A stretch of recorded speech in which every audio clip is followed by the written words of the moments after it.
Boa tarde, meus amores! Hoje é quarta-feira, nós vamos estudar como combinado, né? História. E hoje conheceremos, né, algumas revoltas que aconteceram aí no período colonial. Então, pega o teu livro de história, tá? Abre lá na página 177, que agora a gente vai navegar, vai viajar, tá? Por uma história que aconteceu lá no nosso passado, tá bom? Então vamos viajar no tempo agora. Pois bem, vejam só, meus amores. Como vocês podem ver aqui na página 177, né, tem esse mapa onde mostra, né, as principais revoltas no período colonial. Aqui vocês podem ver a revolta dos Beckman, podem ver a Guerra dos Mascates, podem ver a Conjuração Baiana, a revolta de Filipe dos Santos, a Guerra dos Emboabas, a Inconfidência Mineira. Porém, hoje nós estudaremos duas revoltas, tá? A revolta dos Beckman e a Guerra dos Emboabas, tá? A revolta dos Beckman aconteceu lá em 1684, tá? Lá no Maranhão. E nós estudaremos ela hoje, tá? E também estudaremos sobre a Guerra dos Emboabas, que aconteceu lá em Minas Gerais em 1707. Vejam só. Essas revoltas que aconteceram aí, né, no período colonial, elas revelavam a insatisfação, né, dos colonos. E era um momento, como vocês puderam ver aí nesse mapa, né, um momento em que diversas regiões da colônia enfrentavam sérias dificuldades econômicas. Aqui mais abaixo, vocês vão, inclusive, encontrar, né, algo relacionado a isso que a tia falou agora.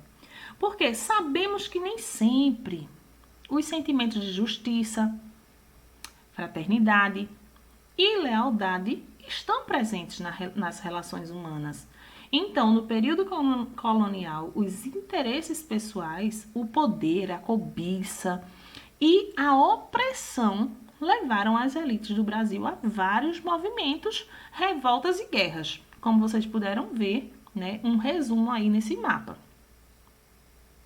Pois bem, entre os séculos 17 e 18, muitas revoltas ocorreram no Brasil. Elas tinham em comum o fato de serem movimentos locais que se colocavam contra os estrangeiros ou o domínio português. Por causa disso, alguns autores chamam justamente essas revoltas de nativistas. Os nativos se revoltando contra os estrangeiros. Entenderam o termo? Então, essas revoltas nativistas, né, elas tinham esse caráter regional, como vocês puderam ver, né, e questionavam aspectos, assim, bem específicos, tá? Especialmente no que diz respeito, né, ao pacto colonial. Então, pois bem, meus amores, agora, na página 178, tá? Nós vamos embarcar nessa história aqui da revolta dos Beckmans, tá bom? Então, vejam só. Preste atenção nessa historinha aqui. No final do século XVII, dois fatores inquietavam os colonos maranhenses, que era justamente a atuação dos jesuítas, né, que impediam a escravidão dos indígenas, não é verdade? E tinha a questão das atividades da Companhia Geral do Comércio do Estado do Maranhão, que monopolizava, assim, né, as relações comerciais da região norte do Brasil. Então, isso aí foi o que motivou realmente a revolta conhecida como Revolta dos Beckman, ok? Bom, essa companhia, ela não cumpria suas obrigações, provocando grande insatisfação popular. Os líderes dessa revolta, tá? Foram 2 ricos proprietários rurais, que eram os irmãos, né? Thomas Beckman e Manuel Beckman. Por isso que também é conhecida como a revolta dos irmãos, né, Beckman, porque foram 2 irmãos, né, que lideraram aí essa revolta. Na casa de Manuel, os colonos decidiram assim expulsar os jesuítas e extinguir o monopólio de comércio, ok? Então, recapitulando, quem liderou essa revolta foram 2 ricos proprietários rurais liderando essa revolta, né? Quem liderou foram esses 2 ricos proprietários, que foi os 2 irmãos, Thomas Beckman e Manuel Beckman, tá? E lembrem-se, tá? O objetivo principal dessa revolta era acabar mesmo com a Companhia de Comércio do Maranhão e expulsar os jesuítas, ok? Vejam só. Em fevereiro de 1684, começou a insurreição. Então, militares portugueses e o capitão Mor, eles foram presos. E os armazéns da Companhia do Comércio do Maranhão foram assim ocupados. A revolta dos Beckmans, então, foi uma rebelião contra o governo colonial devido à insatisfação dos colonos maranhenses. Então, recapitulando, o que foi a revolta dos Beckmans foi justamente uma rebelião contra o governo colonial devido à insatisfação dos colonos maranhenses. Eu vou só baixar aqui um pouquinho para ficar melhor a nossa leitura, tá bom? Bom, os colonos, eles consideravam, né, a Companhia de Comércio e os jesuítas como seus inimigos, pois tudo que se produzia na colônia era vendido a preço baixo. A preços baixos para a Companhia de Comércio do Maranhão, que revendia esses produtos justamente agora com um preço alto. Tu tá entendendo? Revendiam esses produtos, né, a preços altíssimos. Enquanto isso, o que era vendido na colônia era de péssima qualidade e muito caro. Então, já os jesuítas, eles eram contra a escravidão de indígenas, o que contrariava quem? Os colonos. Os colonos queriam a escravidão dos indígenas e os jesuítas eram contra isso, entendeu? Então, os colonos, eles precisavam dessa mão de obra para o trabalho, né, dele, esse trabalho escravo, né? Então, prestem atenção, os colonos, cansados dessa situação, eles acabaram se revoltando contra a Companhia de Comércio e também contra os jesuítas. Então, os ricos proprietários, lembra que tia falou lá em cima? Os ricos proprietários rurais, Tomás e Manuel Beckman, eles lideraram esse movimento que tinha como principais objetivos, como a gente falou anteriormente, acabar com a Companhia de Comércio do Maranhão e, inclusive, expulsar esses líderes jesuítas. Esses líderes não, como é? E expulsar os jesuítas, perdão. Mas os portugueses, eles sufocaram a revolta, e prenderam os principais líderes. Pois é, minha gente, eles prenderam. Então, os portugueses, eles sufocaram aí, acabaram, deram um jeito de segurar essa revolta, pegaram esses principais líderes, né, que era Manuel Beckman e o seu irmão, né? Então, pegaram aí, né, e deram um jeito de segurar. E o que foi que aconteceu principalmente? Manuel Beckman, sabe o que aconteceu com ele? Ele foi entregue às autoridades pelo próprio filho adotivo. Prestem atenção. O nome desse filho adotivo chamava-se Lázaro de Melo. E daí, Lázaro de Melo, ele entregou o próprio pai, né? Ele era um filho adotivo. Mas ele entregou o pai, Manuel Beckman, e ele foi condenado à forca. Pois é, minha gente. é bem chatinho até de ler essa parte, né? Porque é uma situação bem constrangedora, assim, né? Uma coisa muito ruim, um fato muito marcante, muito ruim. Marcante no fato de ser algo muito pesado, muito ruim que aconteceu. Prestem atenção agora. Agora, na página 179, vocês vão encontrar algumas perguntas que é justamente o que a gente conversou nesse conteúdo agora. O que foi a revolta dos Beckmans? O que motivou essa revolta? Quem liderou essa revolta? Né? São perguntas muito fáceis, mas respondam com uma palavra não, tá? Respondam com a frase completa. Quais eram os objetivos dessa revolta? Como que terminou, né, a revolta dos Beckmans? Que foi algo terrível, né? Que a gente acabou de falar. E aí tem uma pergunta pessoal. Você apoiaria esse movimento? Se você participasse dessa época aí, né? Da colonização, você apoiaria esse movimento? Então, se sim, por quê?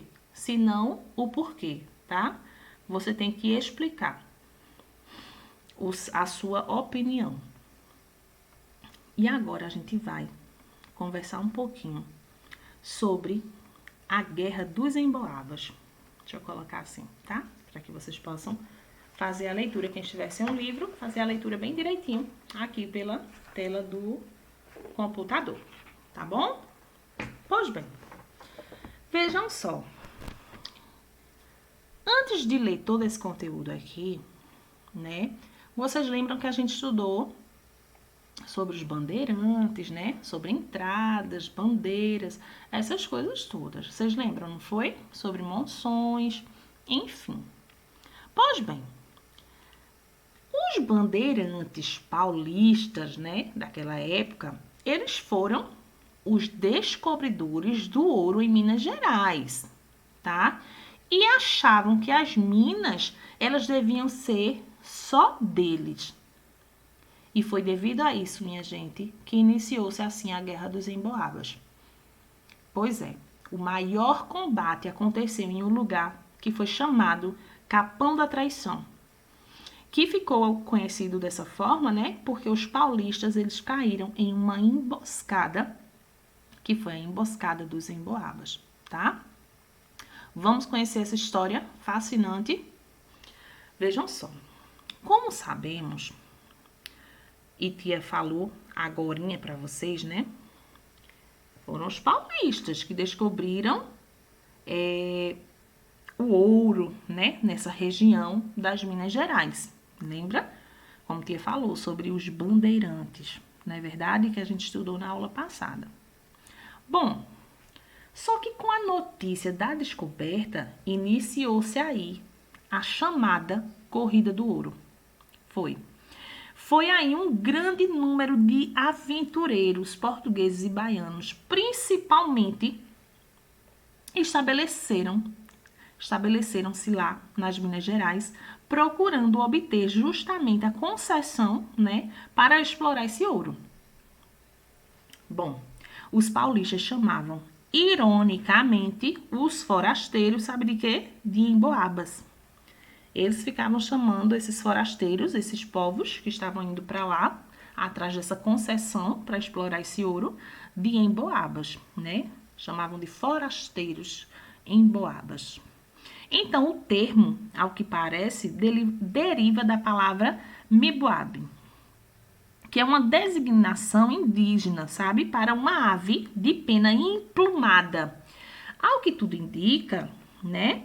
Os paulistas assim chamavam os portugueses, né? Porque estes usavam botas e perneiras. Sim, eles usavam botas e perneiras. E daí eles deram essa designação, tá? Indígena, né? Que vem de Miboabe para esses forasteiros, né? Então, por isso que deram o nome de emboabas. Devido a isso, a essas botas e perneiras que os portugueses usavam, né? Bom, Começou, então, um desentendimento pela posse das minas, não é verdade? E os paulistas se consideravam o quê? Os donos da região. E não queriam outras pessoas explorando as terras, não, tá? Não queriam outras pessoas explorando as terras que eles consideravam suas, tá entendendo? Então, formaram-se, então, dois grupos que entraram em violentos conflitos. Teve o dos paulistas, que era liderado por Manuel Borba Gato, e teve, né, o dos emboabas, que era liderado por Manuel Nunes Viana. O mais importante combate entre paulistas e emboabas ocorreu, como tinha falado lá no comecinho, no local que foi chamado de Capão da Traição. Sim. Onde os paulistas eles saíram derrotados, pois a intervenção militar portuguesa expulsou os bandeirantes. Assim, abandonaram o local e foram em busca de ouro em outras regiões da colônia. Aqui vocês podem ver uma imagem representativa da época.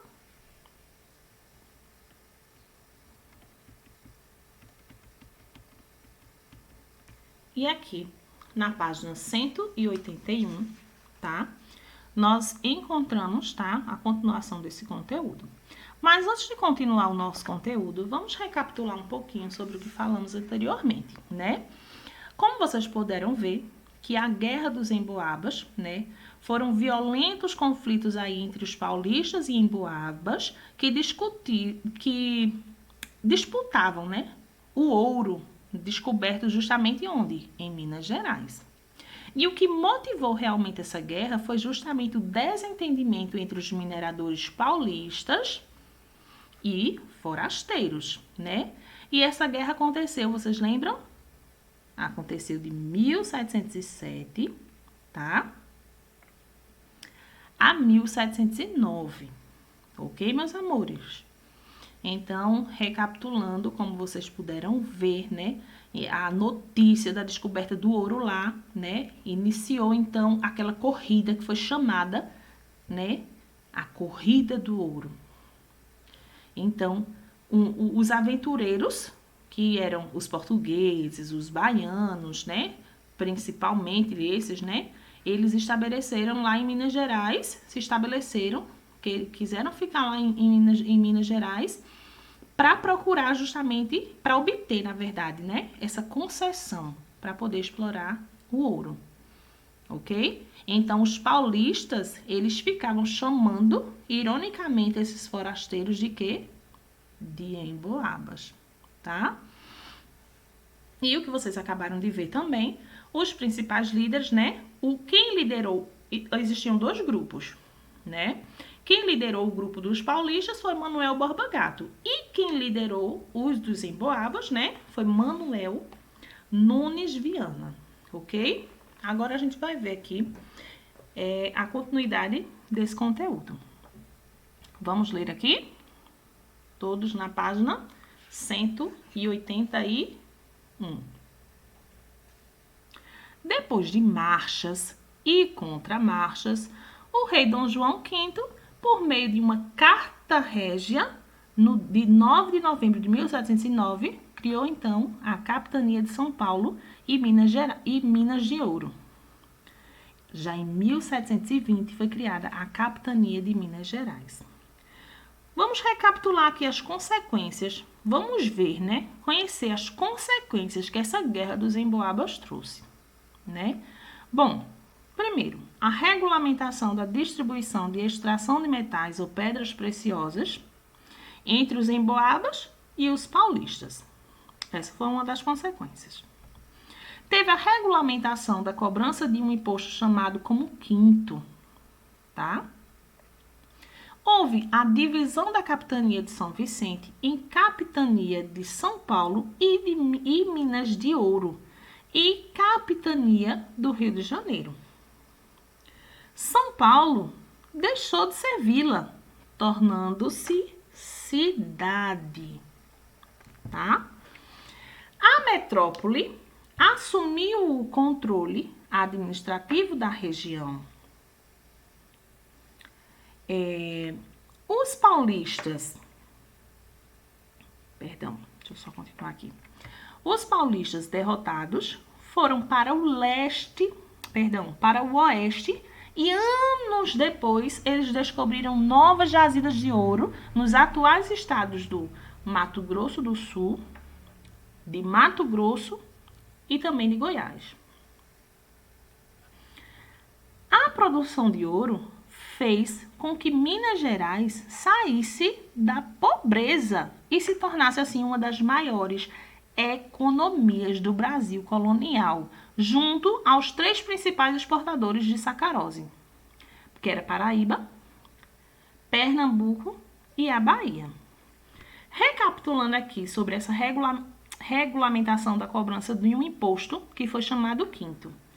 Aqui no livro de vocês não tem explicando sobre esse quinto, tá? Mas o quinto, deixa eu explicar para vocês, nessa época, o quinto era justamente o imposto que era cobrado pela coroa de Portugal, tá? E as casas, né, de contratações sobre o ouro encontrado justamente em suas colônias, tá? E correspondia a 20% do metal extraído e sua forma de cobrança variou conforme a época e a coroa portuguesa era feita das primeiras doações das capitanias hereditárias por Dom João III, tá?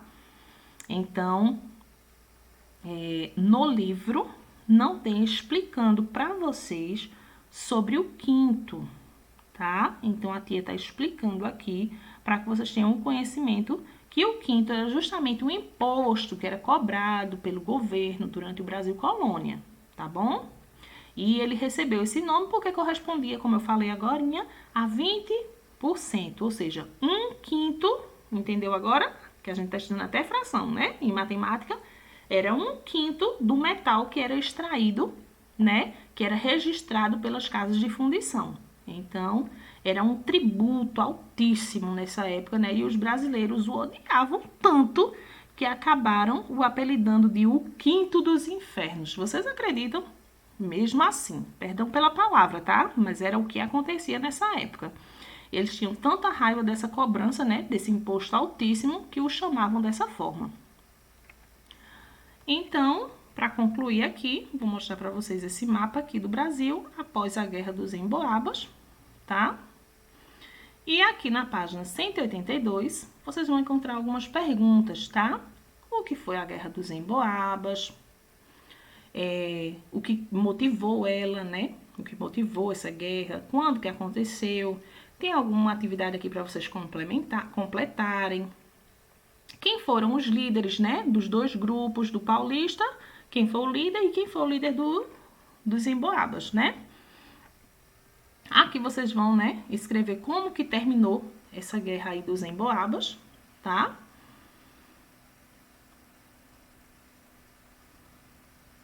E vocês vão aqui colocar verdadeiro ou falso para algumas perguntas aqui, algumas afirmativas, tá?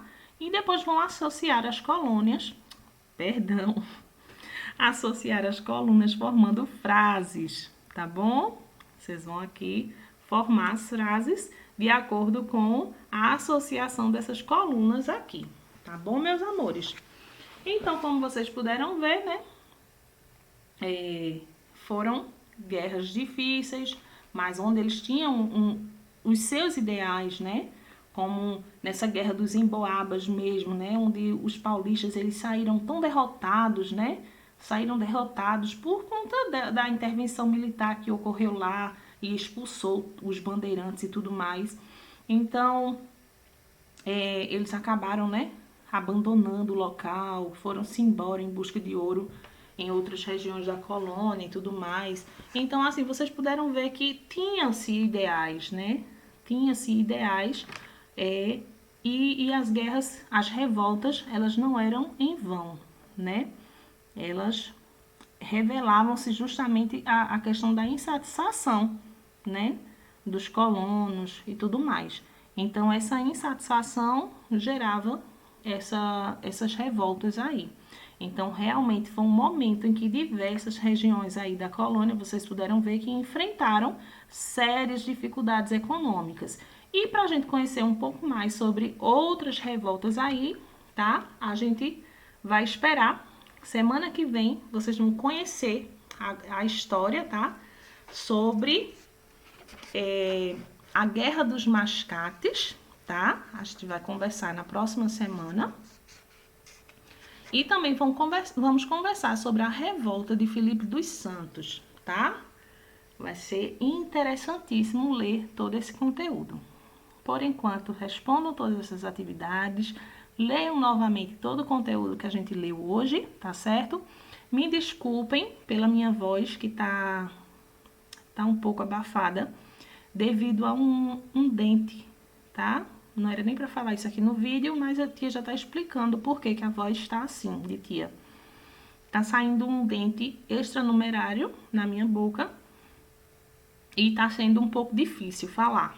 Mas até então, dá para vocês compreenderem direitinho. Qualquer coisa é só me perguntar na outra rede social, que é o WhatsApp, tá bom?